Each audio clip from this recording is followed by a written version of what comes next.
9ನೇ ದಿನಕ್ಕೆ ಕಾಲಿಟ್ಟ ಅನಿರ್ದಿಷ್ಟಾವಧಿ ಧರಣಿ ಸತ್ಯಾಗ್ರಹಕ್ಕೆ ಬೆಂಬಲ ವ್ಯಕ್ತಪಡಿಸಿದ ವಿವಿಧ ರೈತ ಸಂಘಟನೆ. ಬೆಳಗಾವಿ ಜಿಲ್ಲೆ ಸವದತ್ತಿ ಪಟ್ಟಣದ ಎಪಿಎಂಸಿಯಿಂದ ಕರ್ನಾಟಕ ರಾಜ್ಯ ರೈತ ಸೇನೆ ಮತ್ತು ಹಸಿರು ರೈತ ಸಂಘದಿಂದ ಪಾಂಡವರ ಸೈನ್ಯದೊಂದಿಗೆ ಲೋಕಾಪುರ ಸವದತ್ತಿ ಮಾರ್ಗವಾಗಿ ಧಾರವಾಡದವರೆಗೂ ರೈಲ್ವೆ ಆಗಬೇಕು ಎಂದು ಮೆರವಣಿಗೆ ಮೂಲಕ ಮುಂಬರುವ ಕೇಂದ್ರ ಸರ್ಕಾರದ ಬಜೆಟ್ ಅಧಿವೇಶನದಲ್ಲಿ ಲೋಕಾಪುರದಿಂದ ರಾಮದುರ್ಗ ಸವದತ್ತಿ ಮಾರ್ಗವಾಗಿ ಧಾರವಾಡದವರೆಗೆ ನೂತನ ರೈಲ್ವೆ ಮಾರ್ಗ ಯೋಜನೆಯನ್ನು ಅನುಷ್ಠಾನಗೊಳಿಸಬೇಕೆಂದು ಒತ್ತಾಯಿಸಿ ಪಟ್ಟಣದ ಗಾಂಧಿ ಸರ್ಕಲ್ನಲ್ಲಿ ರೈಲ್ವೆ ಅಭಿವೃದ್ಧಿ ಸಮಿತಿಯ ರಾಜ್ಯಾಧ್ಯಕ್ಷ ಕುತ್ಬುದ್ದೀನ್ ಖಾಜಿ ನಡೆಸುತ್ತಿರುವ ಅನಿರ್ದಿಷ್ಟಾವಧಿ ಧರಣಿ ಸತ್ಯಾಗ್ರಹವು 9ನೇ ದಿನಕ್ಕೆ ಕಾಲಿಟ್ಟಿದ್ದು, ಈ ಸತ್ಯಾಗ್ರಹಕ್ಕೆ ಸಂಪೂರ್ಣ ಬೆಂಬಲ ವ್ಯಕ್ತಪಡಿಸಲಾಯಿತು. ಈ ಸಂದರ್ಭದಲ್ಲಿ ರೈತ ಮುಖಂಡ ಮಾತನಾಡಿ, ಲೋಕಾಪುರ ಟು ಧಾರವಾಡ ರೈಲ್ವೆ ಮಾರ್ಗಕ್ಕಾಗಿ ನಡೆಯುತ್ತಿರುವ ಈ ಒಂದು ಹೋರಾಟಕ್ಕೆ ನಮ್ಮ ರೈತ ಸಂಘದ ವತಿಯಿಂದ ಸಂಪೂರ್ಣ ಬೆಂಬಲ ವ್ಯಕ್ತಪಡಿಸುತ್ತೇವೆ. ಈ ರೈಲ್ವೆ ಮಾರ್ಗಕ್ಕೆ 2019ರಲ್ಲಿ ಸರ್ವೆ ಕಾರ್ಯ ನಡೆದರೂ ಕೂಡ ಅಧಿಕಾರಿಗಳ ನಿರ್ಲಕ್ಷ್ಯ ಧೋರಣೆಯಿಂದ ಈವರೆಗೂ ಮಾರ್ಗ ಅನುಷ್ಠಾನವಾಗಿಲ್ಲ.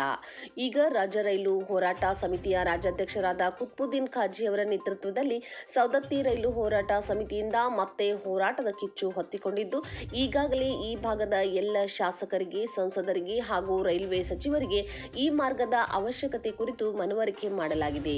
ಆದ್ದರಿಂದ ಮುಂಬರುವ ಕೇಂದ್ರ ಬಜೆಟ್ನಲ್ಲೇ ಈ ಲೋಕಾಪುರ ಟು ಧಾರವಾಡ ರೈಲ್ವೆ ಮಾರ್ಗವನ್ನು ಅನುಮೋದನೆ ನೀಡುವ ಜೊತೆಗೆ ಅನುದಾನವನ್ನು ಬಿಡುಗಡೆ ಮಾಡಬೇಕು. ಇಲ್ಲವಾದರೆ ಮುಂದಿನ ದಿನಗಳಲ್ಲಿ ಉಗ್ರ ಹೋರಾಟ ಮಾಡಲಾಗುವುದು ಎಂದು ಎಚ್ಚರಿಕೆ ನೀಡಿದರು. ಕರ್ನಾಟಕ ರಾಜ್ಯ ರೈತ ಸೇನೆ ಮತ್ತು ಹಸಿರು ರೈತ ಸಂಘದ ಮುಖಂಡರು, ಮಹಿಳಾ ಮುಖಂಡರು ಇನ್ನೂ ಹಲವರು ಉಪಸ್ಥಿತರಿದ್ದರು. ಈ ಚಳವಳಿ ಪತ್ರದಾಗ ವಿಚಾರ ಕೊಡ್ತೀವಿ. ಎಲ್ಲ ಯಾವ ತರ ಹೋರಾಟ ಈ ಸವಲತ್ತುಗಳನ್ನು ಹೋರಾಟ ಮಾಡಿ ತಯಾರು ಮಾಡ್ಕೊಂಡು ಹೇಳ್ತೀವಿ. ನಾವು 29ಕ್ಕೆ MP ಇಲೆಕ್ಷನ್ ಬರ್ತದ. ಏನಾದ್ರೂ ಈ ಕೆಲಸ ಮಾಡಿದ್ರೆ ಬಿಜೆಪಿ ಅವರು ನಮ್ಮವರು ಸ್ವಾಗತ ಮಾಡ್ತೀವಿ. ಇರೋದಿದ್ರೆ ನಿಮ್ಮ ಮನೆ ಕೆಲಸದ ಜನ ಹೆಚ್ಚಾಗಿರ್ಬೇಕಂತ ಎಚ್ಚರಿಕೆ ಕೊಡ್ತೀವಿ.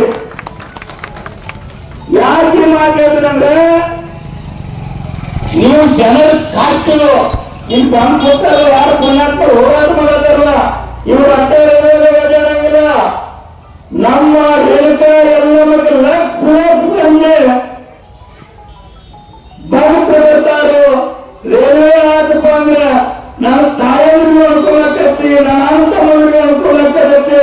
ಈ ಹೋರಾಟ ಹಾಕೊಂಡ ಪುಣ್ಯಾತ್ಮರೇ